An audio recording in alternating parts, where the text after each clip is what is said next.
السلام علیکم جی، غلام صاحب بات کر رہا ہوں الصادقین عمرہ سروس آستانہ عالیہ وجوہ شریف سے۔ ایک اہم اعلان ہے کہ جو دوست قافلے کے ساتھ جانا چاہتے ہیں وہ 15 رمضان سے پہلے اپنے پاسپورٹ اور اپنے پیسے مسجد فاطمہ الزہرا وجوہ شریف میں جمع کروا دیں، اور اس 15 رمضان کے بعد ہم جو ہے وہ بکنگ کلوز کر دیں گے، کیونکہ اس کے بعد ویزا نہیں لگتا۔ بے شک جانا ہم نے چھوٹی عید کے بعد ہے، لیکن ہماری جو بکنگ ہے وہ 15 رمضان تک ہے۔ 15 رمضان سے پہلے جو بھی دوست شاہ صاحب کے ساتھ عمرے پہ جانا چاہتے ہیں 15 دن کے لیے یا 21 دن کے لیے، شاہ صاحب نے 15 دن کے لیے جانا ہے، آپ 15 دن کے لیے جانا چاہیں 15 دن کے لیے جا سکتے ہیں، 21 دن کے لیے جانا چاہیں 21 دن کے لیے جا سکتے ہیں۔ تو جو دوست جانا چاہتے ہیں وہ اتوار کو مسجد فاطمہ الزہرا وجوہ شریف میں ہوتا ہوں،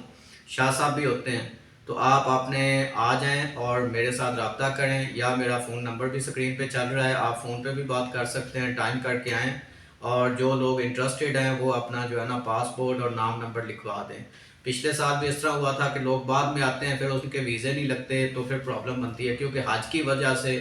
عید کے فوراً بعد کو 20-25 دن کا گیپ ہوتا ہے، اس کے بعد جو ہے نا وہ ہوٹلز کی بکنگ اور ویزاز بند ہو جاتے ہیں۔ تو جو دوست شاہ صاحب کے ساتھ عمرے پہ جانا چاہتے ہیں وہ ہمارے ساتھ رابطہ